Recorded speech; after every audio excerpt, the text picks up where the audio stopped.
নবদ্বীপের মাটিতে ব্রজেন্দ্র নন্দন কৃষ্ণ শচী গর্ভ সিন্ধু মাঝে উদয় হয়েছেন পতিত পাবন গৌর সুন্দর হয়ে। তবে মায়েরা এই জায়গাটা একটু আস্বাদন করবেন মন প্রাণ দিয়ে। শচী মায়ের কিন্তু প্রথম গর্ভের ছেলে আমার নিমাই পণ্ডিত নন। এই জগৎ সংসারী বাবা একটা প্রথা আছে। কি প্রথা? যে নারীর প্রথম সন্তান মারা যায়, এই সমাজে আমরা সবাই বলি তাকে নাকি শুভ কাজে আর লাগানো যায়। কি মায়েরা বলি না? যে নারীর প্রথম সন্তান না থাকে তাকে শুভ কাজে লাগানো যায় না। আবার বলছে যে নারীর প্রথম সন্তান চলে যায়, সকাল সকাল উঠে সেই নারীর মুখ দেখে কোনো শুভ কাজে গেলে নাকি শুভ কাজ নাকি ভঙ্গ হয়ে যায়। কিন্তু এটা যদি বাবা ঠিক হবে তাহলে আমার নিমাই পণ্ডিতের মা শচী ঠাকুর, এই শচী মায়ের প্রথম গর্ভেই তো বাবা 8টা মেয়ে মরে গেছে। পরপর একটা একটা করে মেয়ে হয়, কোনটা 1 দিনের শিশু, কোনটা 5 দিনের শিশু, কোনটা 8 দিনের শিশু, কোনটা 10 দিনের বাচ্চা শচী মার কোলে বসেই মারা যায়। তারপরে নবম গর্ভে এলো বিশ্বরূপ, 16 বছর বয়সে সেও মাকে কাঁদিয়ে চলে গেল। তারপরে দশম গর্ভে ছেলে এলো নিমাই পণ্ডিত, সেও বাবা 24 বছর বয়সে মাকে কাঁদিয়ে চিরজনমের মতো চলে গেল। সেটা আপনারা আমরা সবাই জানি। তাহলে এই জায়গাটা বিচার করে দেখেন, ভগবানের মা শচী ঠাকুরানীকে কি দর্শন করলে আমাদের যাত্রা শুভ হবে? না, কখনো না, কোনদিন আমাদের যাত্রা শুভ হবে না। তাহলে এই জায়গাটাকে আমাদের বুঝতে হবে, আপনাদের আমাদের মতো মা নয়। আমরা অপরাধ করি, আমরা পাপিষ্ঠ, আমরা দুরাচার, আমাদের ভাগ্যটা এমন হতে পারে। কিন্তু যিনি আমার ভগবানের মা, যিনি আপনাদের আমাদের মতো মা নয়, যিনি আমার ভগবানের মা, তাকে কেন কিসের জন্য প্রথম কোলেই বাবা 8টা মেয়ে মরে যাচ্ছে? তাও বাবা পরের ছেলেটা যে এলো বড় ছেলে বিশ্বরূপ, সেটাও কোলের কাছে থাক না, সেটাও 16 বছর বয়সে সন্ন্যাসী গেল। ছোট ছেলেটা নিমাই থাক, তাও থাকলো না, 24 বছর বয়সে সেই নিমাইও চলে গেল সন্ন্যাসী হয়ে। কেন? কারণটা কি? কাঁদালে কাঁদিতে হয় এ কথাটা মিথ্যা নয়। এই কথাটা মাথায় রেখে দিতে হবে বাবা। তুমি যদি বিনা অপরাধে বিনা অন্যায় কাউকে কষ্ট দাও, কাউকে দুঃখ দাও, কাউকে ব্যথা দাও, কাউকে বেদনা দাও, কাউকে জ্বালা দাও, যন্ত্রণা দাও, কোনো না কোনো দিন বাবা ওই ব্যাংকে টাকার মতো সুদে আসলে রিটার্ন তোমার ভগবান ফেরত দেবেই দেবে। ওই জন্য বলছে কাঁদালে কাঁদিতে হয় এ কথাটা মিথ্যা নয়। ভগবান বলছে আমি আমার সব থেকে যাকে বেশি ভালোবাসি। আচ্ছা বলো তো ভগবানের সব থেকে প্রিয়টা কি? সব থেকে ভগবান কাকে বেশি ভালোবাসে? জানো কাকে ভালোবাসে? ভক্তকে। ভগবানের সব থেকে প্রিয় ধন হচ্ছে ভক্ত। আর সেই ভক্তিমতী মেয়েটা হলো শ্রীমতী রাধা ঠাকুরানী। সেই রাধারানীকে ছেড়েছিল 100 বৎসর ওই ব্রজের মাটিতে বসে বসে রাধারানীকে কাঁদতে হয়েছিল গোবিন্দ বিরহ। কেন? ভগবান বললেন আমি যাকে সব থেকে বেশি ভালোবাসি, মানে আমার প্রাণেরও প্রাণ, তাকেও বাবা আমি কাঁদিয়েছি 100 বছর। আমার মাকেও কাঁদিয়েছি। ওরে কলির জ্ঞানম্ভজি, তোরাও সাবধানে থাকিস, তোদের কোনোদিন ছেড়ে দেব না। সুদে আসলে ব্যাংকের টাকার মতো বাড়বেই বাড়বে। তাহলে এইখানে আমাদের জানার বিষয়, ভগবানের মা হয়ে তিনি কেন আজকে সন্তান হারিয়ে একটা নয়, দুটো নয়, তিনটে নয়, 10-10টা ছেলে মেয়ে, কেউ একটাও মার কোলের কাছে মা বলার জন্য রইল না। সবকটা সন্তান একটা একটা করে চলে গেল কেন? মনে রাখতে হবে মা অপরাধ যে করে রেখেছিল, আর যে অপরাধের মাসুল গুনবার জন্য 10-10টা ছেলে কোলে বসে রইল না, শেষের দিনে একটাও ছেলে কেউ মা বলবার মতো থাকলো না। তাহলে অপরাধটা কি করেছিল? যারা এখানে শাস্ত্র জ্ঞানী, যারা তত্ত্ব জ্ঞানী, অপরাধটা করেছিল বাবা ত্রেতা যুগে রঘুপতি রামচন্দ্রের অবতার। এই জায়গাটা একটু মন প্রাণ দিয়ে আস্বাদন করবেন মা। আর 1 মন থেকে যদি 2 মন হয়ে যায়, এই তথ্য কথা বাবা কিছু বোঝা যাবে না। মানে একটা লাইন থেকে একটা লাইনে যখন যাব কিছু বুঝতেই পারবেন না, তাহলে মনটা যেন একটা জায়গায় থাকে। তাহলে এই যে সচিমা আজকের একটা নয় দুটো নয় 10টা সন্তান হারালো, কেন? অপরাধটা তার কি? অপরাধটা করেছিল বাবা ত্রেতা যুগে রামচন্দ্রের অবতার। এই রামচন্দ্রের অবতারে বাবা রাজা দশরথের 3টে পাট রানী ছিল, মা কৌশল্যা, মা কৈকেয়ী, মা সুমিত্রা। আর 3টে রানীর মধ্যে বাবা সব থেকে বেশি ভালোবাসত দশরথ আমার কৈকেয়ী মাতাকে। আর যখনই কৈকেয়ী মাতাকে বাবা এত ভালোবেসে ফেলেছিল, আর ওই কৈকেয়ী মা দুটো বর চেয়েছিল। কারণ বরটা এমনি এমনি চাইনি, কেন চেয়েছিল? কারণ দশরথ বাবা দুবার বলে রেখেছিল যে কৈকেয়ী তুমি আমার কাছে কি চাও বলো। কবে বলেছিল? এই দশরথের বাবা একটা নখ কোণ হয়েছিল, মানে এই নখের কোণেতে বাবা এমন একটা বিষ ফোড়া হয়েছিল, মানে মুজ রক্তে বাবা পরিপূর্ণ, মানে এত অসহ্য যন্ত্রণা, মানে এত কষ্ট, মানে ওঝা বৈদ্য কবিরাজ যারা যারা এসেছে কেউ বাবা এই দশরথের যন্ত্রণা থেকে মুক্তি দিতে পারে। মানে মুজ রক্ত এত কষ্ট পাচ্ছিল দশরথ। আর তখন বাবা 3টে রানী ভালোবাসত, কিন্তু তার মধ্যে কৈকেয়ী রানী বেশি ভালোবাসত। আর ওই 3টে রানীর মধ্যে কৈকেয়ী ছুটে গিয়ে ওই দশরথের ওই যে পুঁজ রক্ত মুখ দিয়ে বাবা চুষে ওই পুঁজ রক্তটা বাহির করেছিল। এতটুকু ঘৃণা বোধ করেনি। তখনই দশরথ বলেছিল কৈকেয়ী তুমি আমায় এত ভালোবাসো, এই যে পুঁজ রক্ত আমার হাতে তুমি মুখ দিয়ে চুষে বের করলে, বলো তুমি আমার কাছে কি চাও? সেদিন বলেছিল আজ নয়, সময় যেদিন হবে আমি তোমার কাছ থেকে চেয়ে নেব। বেশ, এই একদিন বলেছিল। আরো একদিন বলেছিল, কবে? যেদিন মালি সুমালির যুদ্ধ হয়েছিল। এই মালি সুমালির যুদ্ধে বাবা দশরথ যুদ্ধ করছে। আর দশরথ যুদ্ধ করতে করতে বাবা ওই রথের যে চাকা থাকে, চাকার মাঝখানে একটা দণ্ড থাকে। এই যে দণ্ডটা ছিল, আর ওই যুদ্ধ করতে করতে বাবা রথে যেতে যেতে মাঝখানের ওই খিলেন বা দণ্ডটা ভেঙে গিয়েছে। আর যখনই ভেঙে গেল বাবা তখন তো তাদের রথটা পড়ে যাবে, আর রথ যদি পড়ে যায় মালি সুমালি দশরথকে বধ করবে। আর যখনই ওই দশরথকে বধ করতে যাবে তখন ওই কৈকেয়ী মা কি করেছিল জানো? ওই নিজের আঙুলটা ওই দণ্ড করে চাকার মাঝখানে দিয়ে রেখেছিল। যত রথের চাকাটা গড়ায় আঙুলটা পিষে গিয়ে রক্তের স্রোত বাইর হচ্ছে। যুদ্ধ হয়ে গেল, এত কষ্ট এত যন্ত্রণা পাচ্ছে, রক্তের স্রোত বয়ে যাচ্ছে, আঙুলটা কেটে গেল কৈকেয়ী মা। দশরথ রথ থেকে নেমে এসে কৈকেয়ী মাকে ধরে বলেছিল, কৈকেয়ী তুমি আমায় এত ভালোবাসো, একবারের জন্য তুমি তোমার দেহের মায়া করলে না, তুমি তোমার আঙুলটাকে দণ্ড করে খিলেন করে তুমি দিয়ে দিলে। আমি যদি ওই আঙুলটা না দিতাম তাহলে রথের চাকা খুলে যেত, আর খুলে গেলে তুমি রথ থেকে পড়ে যেতে, মালি সুমালি তোমাকে বধ করে দিত। তখনই আমার কৈকেয়ী মাকে ধরে বলেছিল, কৈকেয়ী তুমি যখন আমায় এত ভালোবাসো বলো তুমি আমার কাছে কি চাও? তখনও বলেছিল, স্বামী সময় হলে আমি তোমার কাছ থেকে বর চেয়ে নেব। এই দুবার বলে রেখেছিল, আর এই দুবারের চাওয়াটা একদিনেই চেয়ে নিয়েছিল, যেদিন দশরথ ঘোষণা করেছিল রামচন্দ্র জ্যেষ্ঠ পুত্র রাজা হবে। তখনই কৈকেয়ীর বাপের বাড়ি থেকে একটা দাসী ছিল যার নাম মন্থরা।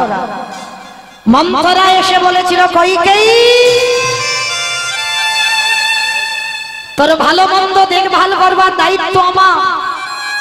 হ্যাঁ রে, রাম রাজা হবি, মনে রেখো মা কৈকেয়ী মা কোনোদিন খারাপ নয়।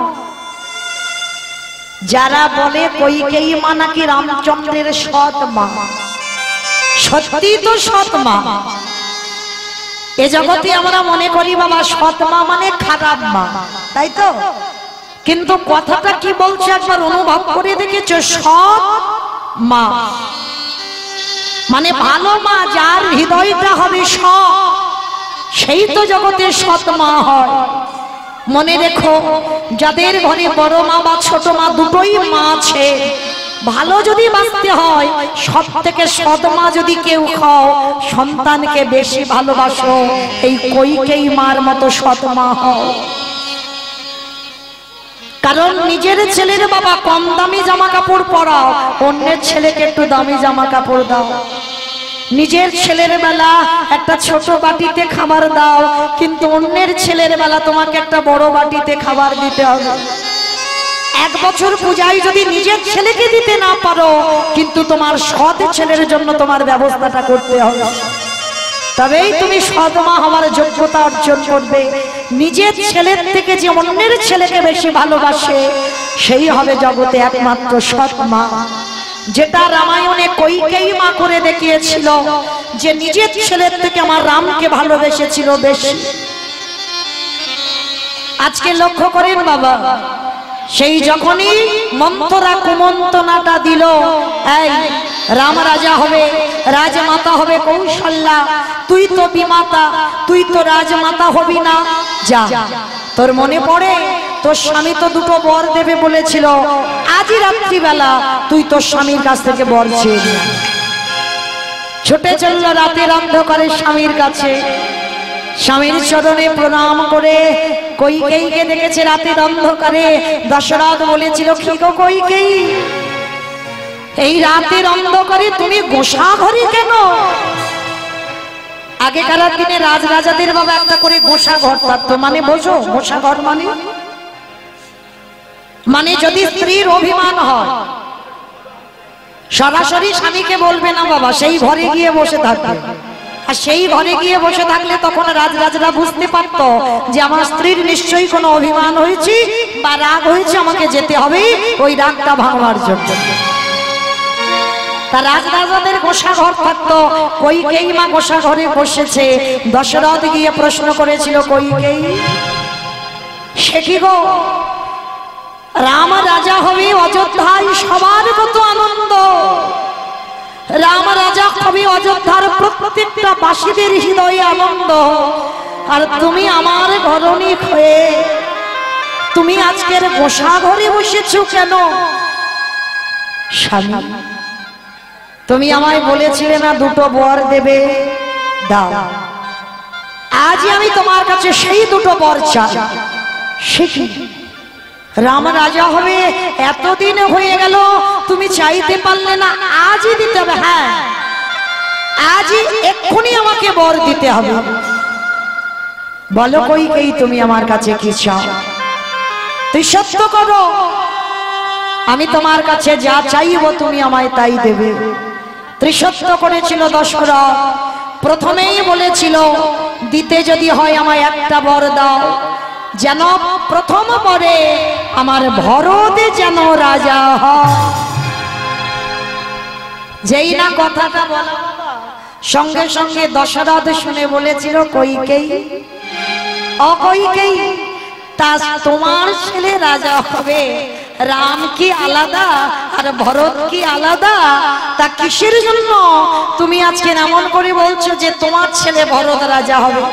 ঠিক আছে, তুমি যখন মেনে নিতে পারছো না যে রাম রাজা হবে না, হবে না, তোমার ভরতই রাজা হবে। শোনো, এটা তো প্রথম বর, আর দ্বিতীয় বর তোমাকে দিতে হবে। বলো রানী, কি দ্বিতীয় বর? আর এই দ্বিতীয় বর যদি দিতে হয়, এই দ্বিতীয় বরে দাও তোমার জ্যেষ্ঠ পুত্র রামচন্দ্র যেন 14 বৎসরের জন্য বনবাসী হয়। কইকেয়ী বলো,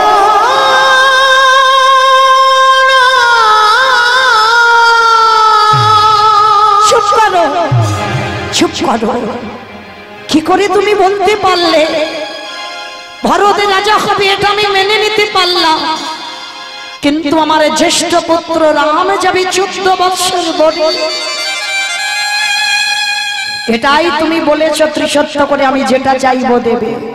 বেশ, এতে যদি তোমার সুখ হয়, এতে যদি তোমার শান্তি হয়, আমি তোমাকে আশীর্বাদ দিলাম আমার রাম বনবাসী হবে। পরের দিনে সকালবেলা যখন কৌশল্যা জানতে পেরেছিল রাম বনে যাবে, পাগলিনীর মতো হয়ে আসে, পাগলিনীর মতো ওই কইকেয়ীর চরণে হাত জোড়ো করে বসেছিল। কইকেয়ী, তুই আমার নিজের বোন না হতে পারিস, কিন্তু তুই তো আমার বোনের মতো। তোর ভরত রাজা হবে ভালো, এতে আমার কোনো রাগ ছিল না, এতে আমার কোনো অভিমান ছিল না। ওরে আমার রাম যে আমার একমাত্র নয়নের বধূ, তুই কি করে পারলি আমার রামকে 14 বছরের জন্য বনবাসে দিতে? কইকেয়ী বলেছিল কৌশল্যা আমাকে যেটা করেছে আমি ঠিক করেছি। বেশ, তবে শোন কইকেয়ী, আমি বিনা অপরাধে বিনা অন্যায় পুত্র হারাবো। আমি কোনো অন্যায় করিনি তোর কাছে, তবু তুই আমায় পুত্র হারা করে দিবি। 14টা বছর আমি অযোধ্যায় পড়ে কাঁদবো, 14টা বছর ওর পিতা দশরথ কাঁদবে, কিন্তু একদিনে যদি আমিও আমার ভগবানকে ভালোবেসে থাকি, তোর এই অত্যাচার কোনোদিন সহ্য হবে না। আমিও তোকে অভিশাপ দিলাম, আজ আমি তো শুধু 14 বছরে কাঁদবো, পরে তো আমি আমার রামকে কোলে পাবো, কিন্তু বিনা অপরাধে যখন একটা মাকে কাঁদালি, একটা মা যখন 14 বছর পুত্র হারা হলো, আমিও তোরে অভিশাপ দিলাম, আমার মতো করে তুই যতবার পৃথিবীতে সন্তানের জননী হবি, শেষের দিনে তোর কেউ মা বলার মতো থাকবে না, থাকবে না, থাকবে না। এই যে অভিশাপ দিল কৌশল্যা মা কইকেয়ীকে, যতবার তুই জগতে মা হবি ততবার তোকে সন্তান হারাতে হবে। তা কইকেয়ীর অভিশাপে বাবা এসে গেল একেবারে কোথায়? প্রথম জন্মেই হলো ওই দেবকী মা, ওই দেবকী মা হয়ে কংসের কারাগারে, কংসের কারাগারে প্রথমে ছোট ছোট পুত্র সন্তান হলো। ওই কংস মামা পাশানে মেরে প্রাণ নিয়ে নিল। সপ্তম গর্ভে এলো আমাদের বলরাম, ওই বসুদেবের প্রথমা পত্নী রোহিণীর গর্ভে চালনা করতে হলো। আরে অষ্টম গর্ভে এলো আমার কৃষ্ণ চন্দ্র, কৃষ্ণ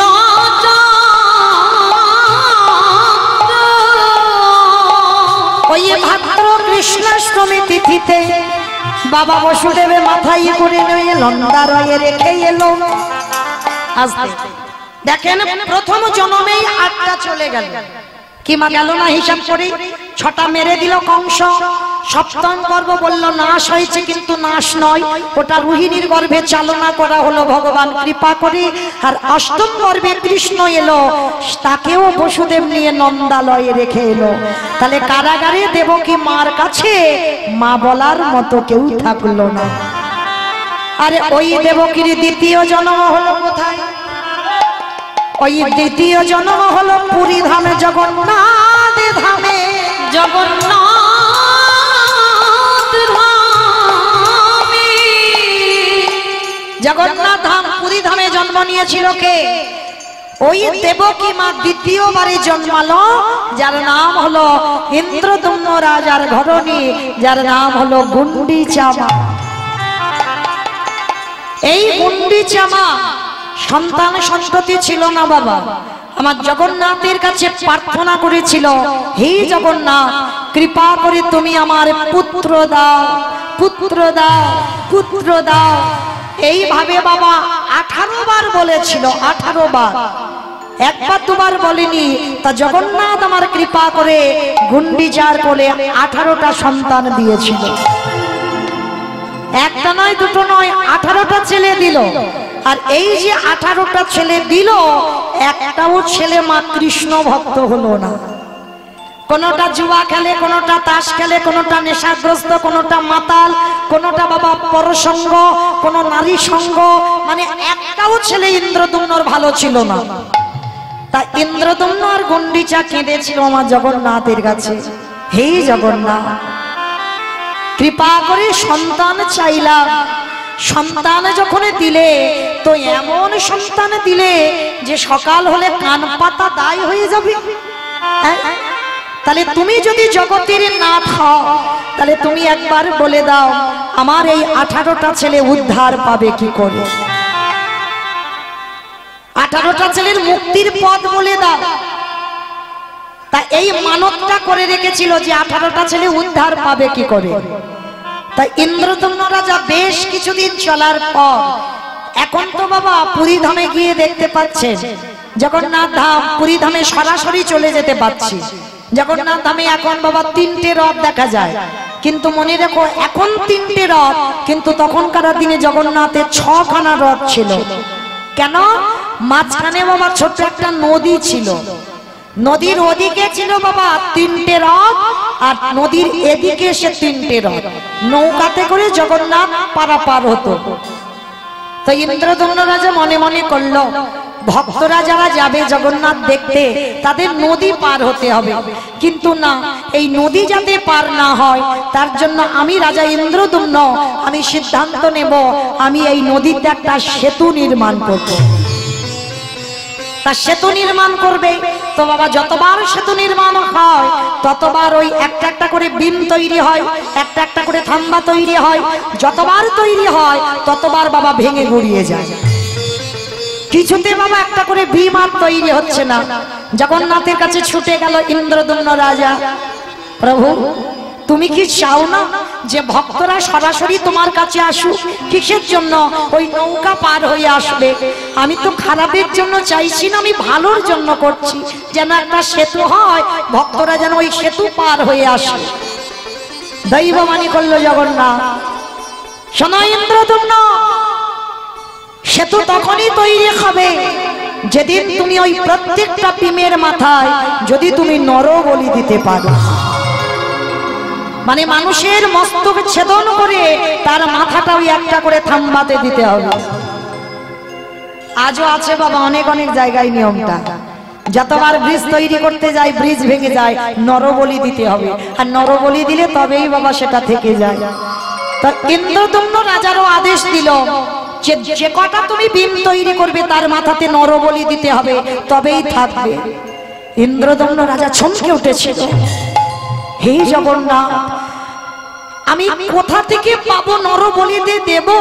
আমি কার মার বুক থেকে সন্তান কেড়ে আনবো? আর কোন মা বা দেবে এমন পুত্র? কার কাছে যাব আমি? চিন্তায় পড়ে গেল ইন্দ্রদম্ন। আর যখনই চিন্তা করছে, চিন্তা করতে করতে মনে মনে ভাবলো তাই তো আমার নিজেরই তো 18টা ছেলে আছে।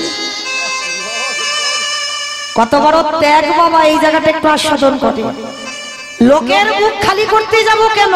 আমার নিজেরই তো 18টা ছেলে আছে, আমার ওই 18টা ছেলেকে বলি দিয়ে আমি 18টা ভীম তৈরি করব। একটা একটা করে রাতের অন্ধকারে ইন্দ্রদম্ন রাজা নিজ পুত্র বলি দেয়, আর তাদের মাথাগুলো একটা একটা ভীমের উপরে রাখে। এইভাবে বাবা 17টা ছেলের মস্তক ছেদন হয়ে গেল, একটা সন্তান বাকি আছে। যখনই ছোট ছেলেটাকে নিতে গেল, গুন্ডিচা মা ছোট ছেলেটাকে বুকে জড়িয়ে ধরেছি, স্বামী তোমার কাছে কোনোদিন কিছু বলিনি, আমার একটা একটা করে, আমি জানি আমার ছেলেগুলো ভালো নয়, আমি জানি আমার প্রত্যেকটা ছেলে অসৎ, কিন্তু আমি কোনোদিন তোমার ধর্মের কাজে বাধা দিইনি। কারণ বাবা যারা সহধর্মিনী হয় তারা জীবনের স্বামীর ধর্মের কাজে বাধা দেবে না। তো গুন্ডিচা মা বলছে কোনোদিন আমি তোমাকে প্রশ্ন করিনি, কোনোদিন আমি জানতে চাইনি যে আমার এতগুলো ছেলে তুমি বলি দিলে কেন, কিন্তু স্বামী আমার এতগুলো সন্তানের মধ্যে একটা সন্তান রেখে দাও যে আমায় শেষের দিনে মা বলে ডাকবার মতো। 17 সেদিন গুন্ডিচার কথা শুনে ইন্দ্রদণ্ড বলেছিল, শোনো গুন্ডিচা, এতদিনে তুমি আমার কাছে প্রশ্ন করনি, কই কইতে চাওনি, তবে আজ যখন তুমি আমার ধর্মের কাজে হাত দিয়েছো, আজকে থেকে আমি তোমার সঙ্গ ত্যাগ করলাম, আজকে থেকে তোমার সঙ্গ আমি করব না, আজকে থেকে তুমি আমি একেবারেই আলাদা। এসো, দাও তোমার ওই কোলের ছেলেটা। ওই বুক থেকে কেড়ে নিয়ে ছোট ছেলেটাকে বলি দিয়ে 18টা থাম্বা তৈরি হলো। আর ওই 18টা ছেলের মাথার রক্ত পড়লো, আর ওই রক্তেতে হলো বাবা 18 নালা। জগন্নাথ দেখবার আগে একটা কথা বলে যাই বাবা, 18 নালা দর্শন করতে হয়। এখন বাবা 18 নালা সে পানাতে ভরে গেছে, তাই না, পরিষ্কার আর দেখা যায় না, তবুও বাবা ওটা 18 নালা। মনে রেখো, যদি কেউ সরাসরি শুধু জগন্নাথ দেখো তাতে লাভ হবে না। জগন্নাথ দেখবার আগে দুটো জিনিস আগে দেখতে হবে, একটা হলো 18 নালা, আর একটা হলো জগন্নাথের সামনে আছে গরুর ধ্বস্তম্ভ। এই দুটো জিনিসকে যদি আগে দেখে প্রণাম না করো, তোমার জগন্নাথ দেখায় কোনো লাভ হয় না। তা এইবার 18 নালা হলো, কিন্তু বাবা এই জায়গাটায় প্রত্যেকের মনে একটা প্রশ্ন জাগছে না, ইন্দ্রদম্ন যদি জগন্নাথের চরণের দাস হয়, তাহলে জগন্নাথ এটা কি করে করতে পারলো? তার বুক থেকে 18টা ছেলেকে কেড়ে নিল। কারণ বাবা ভক্ত যেটা চাই ভগবান তো সেটাই করে। ইন্দ্রদম্ন গুন্ডিচা তো কেঁদে বলেছিল, আমার 18টা ছেলে কি করে উদ্ধার পাবে বলে দাও। জগন্নাথ তো কৃপা করে ওদের উদ্ধার বা মুক্তির পথের জন্য এই সিদ্ধান্ত নেওয়া। এ জগতে যা যা কিছু ঘটনা ঘটে বাবা সবই তার চিত্রপটে। তাহলে 18টা ছেলেকে বলি দিল কেন?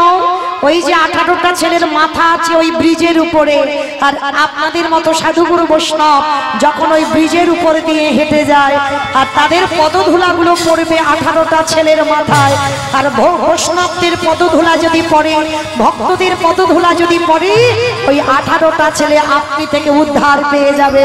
তাই গৌর হরি বল, হরি বল। এইভাবে 18টা ছেলের মুক্তির পথ ফিরে পেয়েছিল। আপনাদের পদধূলাতে ওরা উদ্ধার পেয়ে যাবে। তো আজকের এই দেখুন লক্ষ্য করে, গুন্ডিচা মায়ের একটা নয়, দুটো নয়, তিনটে নয়, 18টা সন্তান চলে গেল। তাহলে প্রথম জন্মে হলো দেবকী, কটা গেল? 8টা। দ্বিতীয় জন্মে হলো গুন্ডিচা, চলে গেল 18টা। তাহলে 18টার 8টা কত হলো? হিসেব করেছো কটা হলো? কটা? বাহ, মানে অঙ্কের মাথা ভালো, তাই না? তাহলে 8টা 18টা হয়ে গেল। তাহলে এই যে 8টা 18টা হয়ে গেল, কিন্তু এখনো বাকি আছে বাবা। প্রতি জন্মে জন্মে ওই দেবকী মাকে কাঁদতে হলো। আরে তৃতীয় জন্ম হলো কোথায়? দুবার তো হয়ে গেল। তৃতীয় জন্ম হলো নদিয়ার নবদ্বীপী মাঝি, ওই নীলাম্বর চক্রবর্তীর কন্যা সচিমা। সচিমা ওই একটা নয়, দুটো নয়, তিনটে নয়, চারটে নয়, 10-10টা ছেলে হলো, মেয়ে হলো। কেউ শেষের দিনে সচিমাকে মা বলার মতো রহিল না। কি বাবা আছে? একটাও ছেলে শেষের দিনে সচিমাকে মা বলবার মতো। সচিমা 3 নম্বরে এলো। প্রথমে দেবকী, দ্বিতীয়বারে গুন্ডিচা, তৃতীয়বারে সচিমা। আর সচিমায়ের একটা নয়, দুটো নয়, প্রথমেই 8টা মেয়ে হলো। তাহলে মরলো কি করে 8টা মেয়ে? অদ্বৈত আচার্য গোসাই 12 বছর তুলসী ভাসিয়ে আমার কৃষ্ণকে গৌর করে এনেছিল। কিন্তু যখন তুলসী পত্র ভাসালো, সচিমা যখন সেবা করলো, তখনই ওই অদ্বৈত আচার্য বুঝেছিল প্রভুর আসবার সময় হয়েছে। 12 বছর তুলসী ভাসালাম, তুলসী কোথাও গেল না, কিন্তু সচিমার গর্ভে বিলীন হলো কেন? তার মানে নিশ্চয় ওই মেয়েটারই গর্ভে আসবে। কিন্তু আমার ভগবান একবারও বলে দেয়নি আমি কত নম্বর গর্ভে যাচ্ছি। কি বাবা ভগবান এইটা তো বলে দেয় না যে আমি কত নম্বর গর্ভে যাব, প্রথমেও আসতে পারি, মাঝখানেও আসতে পারি, শেষ গর্ভেও আসতে পারি, কিন্তু ভগবান এটা বলেনি। তো অদ্বৈত আচার্য মনে মনে ভাবছে, প্রভু তুমি না বললে কি হবে, আমি যাচাই করে নেব কত নম্বর গর্ভে তুমি আসবে। কি করে যাচাই করব? সচিমার কোলে যে কটা সন্তান আসে প্রত্যেকটা সন্তান হয়, অদ্বৈত আচার্য খবর পেয়ে ষষ্ঠাঙ্গে এসে দণ্ডবত প্রণাম করে। অদ্বৈত আচার্য গোসাই যেমন তেমন ব্যক্তি নন, যার নাম হচ্ছে মৃত্যুঞ্জয়। আমার মৃত্যুঞ্জয় কোন ঠাকুরকে বলে? শিব। শিব ঠাকুরের নাম হলো মৃত্যুঞ্জয়। কেন না, যেটা কৃষ্ণ করেনি বাবা, সেটা আমার বাবা ভোলানাথ করে দেখিয়েছে। আমার ভগবান তো 125 বছর বয়সে জরাব্যাধের তীরে দেহত্যাগ করেছিল, কিন্তু বাবা ভোলানাথ সত্য ত্রেতা দাপর এই 3 যুগে একই শিব হয়েছিল, মানে মৃত্যুকে জয় করলো বলে ওনার নাম হলো মৃত্যুঞ্জয়। তো আজকে সেই পরম বৈষ্ণব বাবা ভোলানাথ বাবা যদি একদিনের একটা শিশুকে প্রণাম করে, গ্রহণ করতে পারবে, ধরতে পারবে? ওই একজন বৈষ্ণবের প্রণাম গ্রহণ করবার ক্ষমতা সচি মায়ের 8টা মেয়ের হয়। একটা একটা করে প্রণাম করে সচিমার কোলে একটা একটা করে সন্তান মারা যায়। নবম গর্ভে বিশ্বরূপ এলো, তাকেও প্রণাম করলো, 16 বৎসর মাত্র ছিল, ওকেও চলে যেতেই হলো। আর ছোট ছেলেটা যেই না এসেছিল, আমার সচিমা ছোট ছেলে নিমাইটাকে আঁকলে ধরে রেখেছে। কেন? জেনে গেছে যে অদ্বৈত যদি প্রণাম করে আমার ছোট ছেলেও থাকবে না। তো সচিমান কি করেছে, সবসময় আড়াল করে রাখতো নিমাইকে। কিন্তু মা, আপনারা তো মা, কতদিন ছেলেকে আঁকলে রাখবেন? 1 বছর, 2 বছর, 3 বছর, 4 বছর, 5 বছর, এরপরে তো ছেলেকে খেলতে দিতে হবে। তো সচিমা সবসময় নিমাইকে কোলে করে নিয়ে ঘুমিয়ে থাকতো, আর যদি বা ঘুমাতো নিমাইয়ের কোমরে মার আঁচলটা বেঁধে রেখে দিত। কে গো মায়েরা, তোমরা মাঝে মাঝে করো না ছোট ছোট ছেলেদের? এত দুষ্টুমি করি বাবা, দেখবেন গ্রিলের উপরে বাবা দড়ি দিয়ে বেঁধে রেখেছে। আবার ঘুমানোর সময় ছেলে যাতে অন্য জায়গায় চলে না যায়, মার কোমরের আঁচল নিয়ে ছেলের ঘুমসিতে বেঁধে রাখে না? এক একটা ছেলে এত দুষ্টু আছে। তো নিমাই তো বাবা ছোটবেলা থেকে এত দুষ্টুমি করে, সচিমা আঁচলটা বেঁধে রেখে ঘুমায়। কিন্তু ভগবানে মনে মনে বলল, মা গো, আমি তো শুধু তোমারই জন্য আসি না, আমারই জন্য কত যোগী মুনি ঋষি যুগ যুগ ধরে কাঁদি, যুগ যুগ ধরে কাঁদি। অদ্বৈত আচার্য গোসাই চিনতে পারছে না, আমাকে ধরা দিতে হবে। মার কোল থেকে দুপুরবেলা উঠেই নিমাই সুরধ্বনির তীরে হরিনামের খেলা খেলছে। অদ্বৈত আচার্য দেখতে পেয়েছে, এই তো সুযোগ। কোনদিন নিমাইকে প্রণাম করা হয়নি, ওর 8টা দিদি আমার প্রণামে মরে গেছে, ওর বড় ভাইকে প্রণাম করেছি, জেনে গেছি ও ভগবান নয়, কিন্তু এবার নিমাই বাকি আছে। দেখি তো, এই তো সুযোগ, একবার ওর পায়ের ধুলাটা নিয়ে। অদ্বৈত আচার্য যিনি ত্রিলোকের বড় বৈষ্ণব, পিছন থেকে 1 পা 2 পা করে গিয়ে নিমাই যখন হরিনাম করছে, আর পিছন থেকে গিয়ে বাবা একেবারে মাটিতে শুয়ে পড়ে নিমাইয়ের চরণে মাথাটা একেবারে দিয়েছে। আর যেই না নিমাইয়ের চরণে অদ্বৈতের মাথাটা পড়ল, সঙ্গে সঙ্গে 5 বছরের নিমাই ওই চরণটা তুলে অদ্বৈত আচার্যের মাথার উপরে তুলে। আর জানতে বাকি থাকে বাবাকে ভগবান। 8টা দিদি জন্মেছে, তারা আমার প্রণামে মরে গেল। বিশ্বরূপ এলো, আমার মাথায় পা দেবার ক্ষমতা থাকলো না, কিন্তু 5 বছরের নিমাই ও আমার মাথায় পা তুলে দিল। মানে কি? অদ্বৈত আচার্য চরণটা জড়িয়ে ধরেছে। সত্যি করে বলো তুমি কে এসেছো, সত্যি করে বলো তুমি কে? নিমাই অদ্বৈত আচার্যের হাত দুটো ধরে বলছে, আরে ছাড়ো ছাড়ো ছাড়ো। তখন আমার অদ্বৈত আচার্যের বয়স ছিল 57 বছর, কারণ মহাপ্রভুর থেকে 52 বছরের বড়। তাহলে নিমাই পণ্ডিতের বয়স 5, অদ্বৈত আচার্যের বয়স হলো 57 বছর। যেই না প্রণাম, নিমাই তুলে বলছে, কি গো চিনতে পেরেছো? তুমি যে ওই যাদবাই, মাধবাই, কেশবাই বলে তুলসী পত্র ভাসিয়েছ, আমি ব্রজধাম ত্যাগ করে নদীয়ার মাটিতে এসেছি শুধু তোমার জন্য। চরণটা জড়িয়ে ধরে হা গৌর প্রাণ গৌর বলে অদ্বৈত আচার্য নয়নের জলে দিয়ে চরণ ধৌত করে দিল।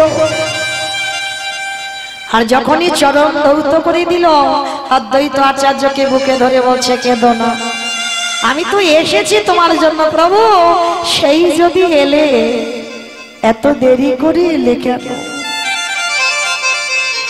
12 বছর ধরে তোমার জন্য কাঁদলাম, আমার তো প্রাণটা চলে যাব ভাব, এত দেরি হলো তোমার আসতে, কেঁদো না প্রভু। মায়েরা এদিকে ভক্ত ভগবানের মিলন হয়ে গেল, আর ওদিকে সচিমার ঘুম ভেঙে গিয়ে অঝর নয়নে কাঁদছে।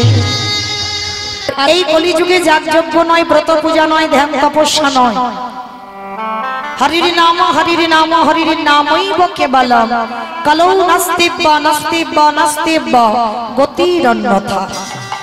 কলির মানুষের হরিনাম ছাড়া কোনো গতি নাই, কোনো গতি নাই, কোনো গতি নাই। আমাদের একমাত্র ভব পারাপারের সম্বল হলো এই হরিনাম সংকীর্তন। কিন্তু বাবা যত যত কীর্তনিয়া আসে ওই একটাই কথা বলে যায়, বলে শোনো ভাগবত আসরে যাও, ভগবানের আরাধনা করো, ভগবানের চরণে তুলসী দাও, একাদশী করো, ভগবানের নাম ছাড়া কোনো গতি নাই, কোনো পথ নাই, কোনো রাস্তা নাই। এ যত জগতে কীর্তনিয়ারা আসি আর ওটাই বলে আর সবাই চলে যায়। কিন্তু মায়েরা কীর্তনিয়ারা বলবে আর আপনারা শুনে বাড়িতে যাবেন হবে না, একটু অনুভব করতে হবে, একটু বিচার করতে হবে। এই যে কীর্তনিয়ারা বলছে বাবা হরিনাম ছাড়া কলির জীবের কোনো গতি নাই, ভালো করে দেখেন তো বাবা, বিচার করে সত্যি কি হরিনাম ছাড়া কলির জীবের গতি আছে? গতি যদি থাকতো বাবা, যে যত বড় ধনী হোক না কেন, যার যত অট্টালিকা থাকুক না কেন, যার যত অর্থ থাকুক না কেন, একটা কথা মাথায় রেখে দিও বাবা, শেষের দিনে তোমার কেউ আপন নয়। এই যে যাদের আগলে সব বসে আছো না, ছেলে আমারে, মেয়ে আমারে, জায়গায় আমারে, জমি আমারে, বিষয় আমারে, বৈভব,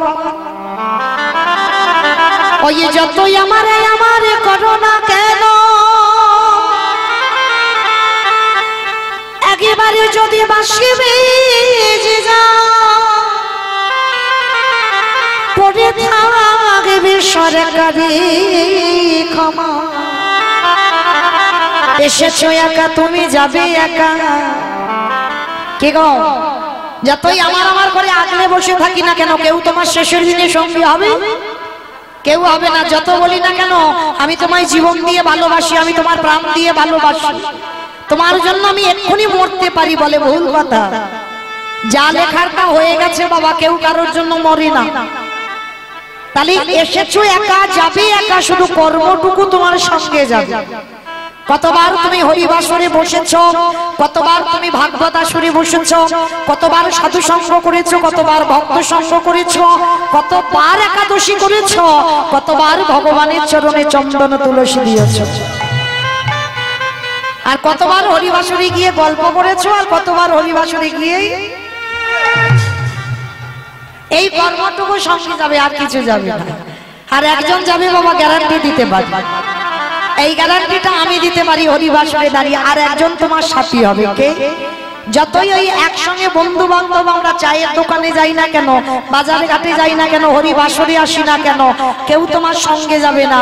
শেষের দিনে একজনের সঙ্গী হবে। কে? এই হরি নামে যাবে। কে গো মায়েরা, ভুল বললাম? এ নাম ছাড়া তোমার সঙ্গে কিছু যাবে? যে যত ধনী হোক আর গরিব হোক, এই কোন আর করতালটা তোমার ভাড়া করতে হবে।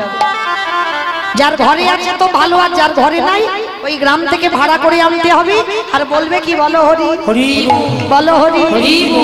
তাহলে দেখেন শেষের দিনে কেউ কি তোমার সঙ্গে গেল? তাহলে গেল কে? এই হরি নামে যাবে। আমাদের পচা দেখো, দেখো যাবে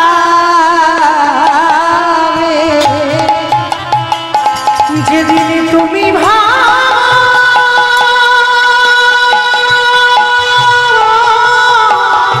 নিতাই গৌর প্রেমানন্দে হরি বল হরি বল যেদিন তুমি ভাবা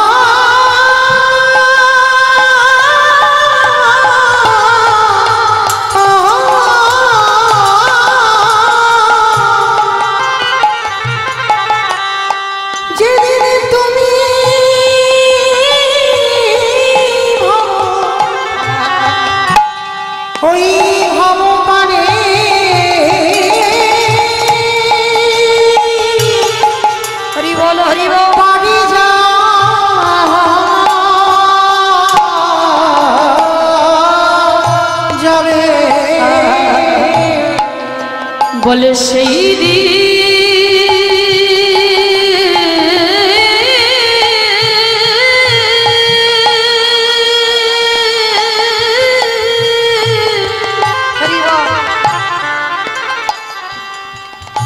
সেই দিন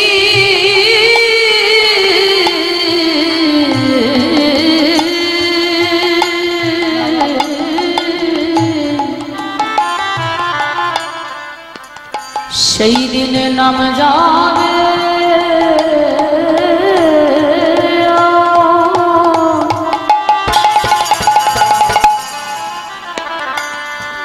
আর এই পচা দেহ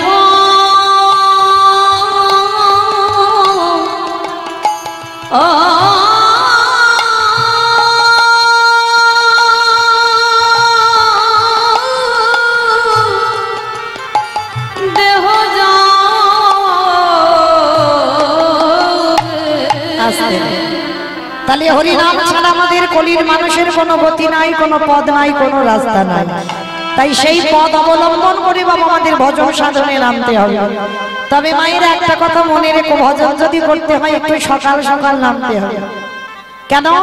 শিশুকালে কৃষ্ণ ভজে কৃষ্ণ পাবার আসে, কৃষ্ণ পাবার আসে, যৌবনে কালে কৃষ্ণ ভজে আসিবা না আসি, আসিবা না আসে,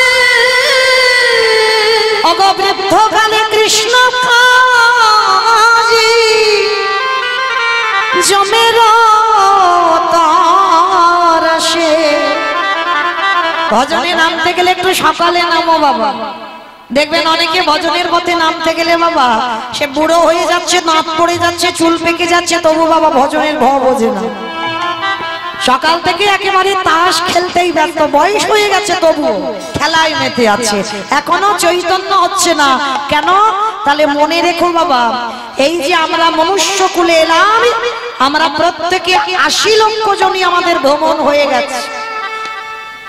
কেউ মাছি হয়েছি, মশা হয়েছি, পোকা হয়েছি, আরশোলা হয়েছি, কত রকমের পশু পাখি হলাম। কিন্তু মনে রেখো মায়েরা, এই যে 80 লক্ষ জনই ভ্রমণ হয়ে গেছে, 4 লক্ষ বার মানব জন্ম হতে হতে পারি বাবা এই জন্মটা হয়তো আমাদের শেষ জন্ম। আর দেখবেন বাবা অনেক ভক্তরা সকাল সকাল ভজনে নেমে যাচ্ছে। কেন? মনে রাখতে হবে এই 4 লক্ষ জন্মে হয়তো তার শেষ জন্ম, এই জন্মের পরেই পেয়ে যাবে আমার গোবিন্দের রাতুল চরণ। নিতাই গৌর প্রেমানন্দে হরি বল হরি বল। তাই আপনারা আমরা এমন কর্ম করব না যেন বাবা আবার আমাকে 80 লক্ষ জনিতে ফিরতে হয়, তাই না? তো চলেন আজকের প্রথম দিনে, আজকের হরিবাসরের সন্ধ্যাবেলায় আমার মতো অধম কীর্তনিয়া এসেছে। তো প্রথম দিন যেহেতু মায়েরা, আমার গৌরের কথা অবশ্যই তো বলা কর্তব্য বা বলা দরকার। শুধু আমি বলে নয়, এ জগতে যত বড় বড় কীর্তনিয়া আসুক না কেন বাবা, আগে আমার দুটো ছেলেকে ডাকতে হয়। তবে আমার ছেলে নয়, আমাদের ছেলে। এক হলো আমার নিতাই চাঁদ, এক হলো আমার গৌর চাঁদ। কে গো মায়েরা, সবাই যাবেন তো একটু নদিয়ায়? সবাই যাবে? বাহ বাবা, সব মাথা নেড়ে দিল, সবাই যাবে। তাহলে কীর্তন হবে কাকে নিয়ে এই গ্রামে? এই গ্রাম থেকে যদি সবাই নদিয়ায় চলে যায় তাহলে কীর্তন হবে কাকে নিয়ে? না, কেউ যাব না। প্রত্যেকের দেহটা থাকবে এখানে, মন গুলো যাবে সুরধ্বনি গঙ্গারতি। কেমন? কারণ বাবা দেহটা যদি এক্ষুনি নবদ্বীপে যেতে চায়, ও স্বামীর কাছ থেকে অনুমতি নিতে হবে। ছেলে বৌমা আছে, ওদের কাছ থেকে অর্ডার নিতে হবে। যদি ওখান থেকে অর্ডার পাস হয় তবে তুমি নবদ্বীপ যেতে পারবে, তবে তুমি বৃন্দাবন যেতে পারবে। কিন্তু বাবা মন কি গো, মনকে কারোর অনুমতি নিতে হবে? একবারও মনকে বলতে হবে না হ্যাঁ গো স্বামী আমি যাব নবদ্বীপ। মনকে বলতে হবে না হ্যাঁ গো বাবা আমাকে জানা একবার অনুমতি দিয়ে আমি একটু বৃন্দাবন বাঁকে বিহারী লালকে দেখতে চাই। তাহলে মনকে কারোর অনুমতি নিতে হয় না, মন স্বাধীন, যখন যেখানে মনে করবে চলে যেতে পারে। তাহলে থাক আমাদের এখানে দেহগুলো, মনগুলো নিয়ে চলো সুরধনী গঙ্গার তীরে। মানে একটু অনুভব করো, চোখটা বন্ধ করে দেখতে পাবে সুরধনী গঙ্গার তীরে দাঁড়িয়ে আছে। তাই বা সুরধনী গঙ্গার তীরে গিয়ে দেখবো যিনি সত্যতে নারায়ণ, ত্রেতাতে রামচন্দ্র, দাপরে কৃষ্ণ, কলিতে হলেন শ্রীকৃষ্ণ চৈতন্য মহাপ্রভু। তা প্রভু আমার নদিয়ায় এসেছেন, আর যেদিনে এসেছিল ভাবটা কেমন ছিল জানো? আজ জয় জয় জয় কলরব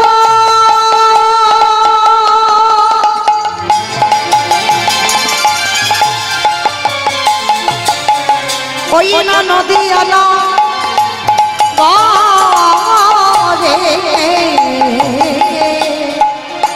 ওগো জয় জয়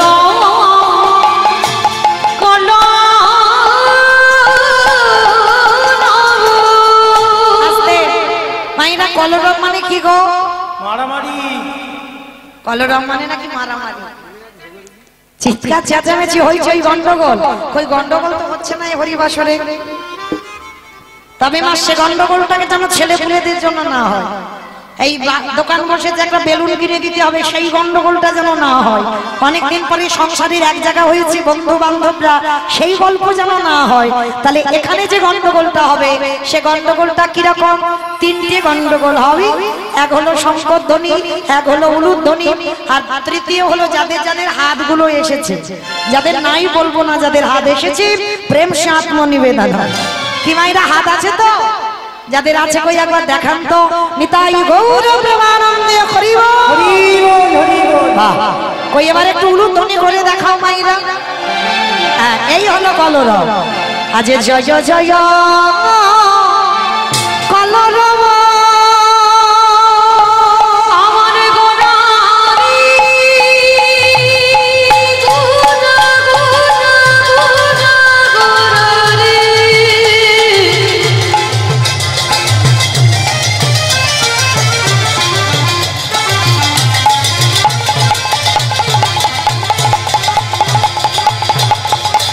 গোড়া গোড়া গোড়া নিতাই গৌর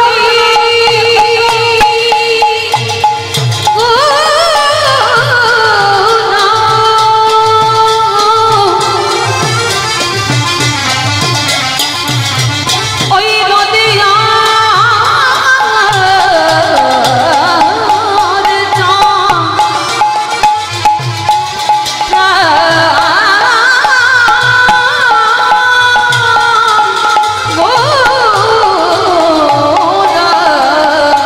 আজ জয় জয়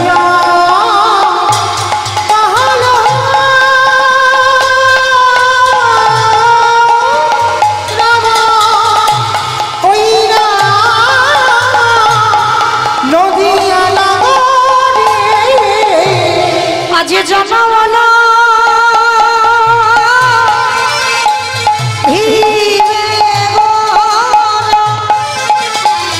সচির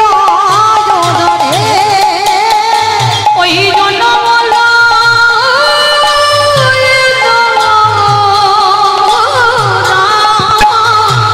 সচির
আস্তে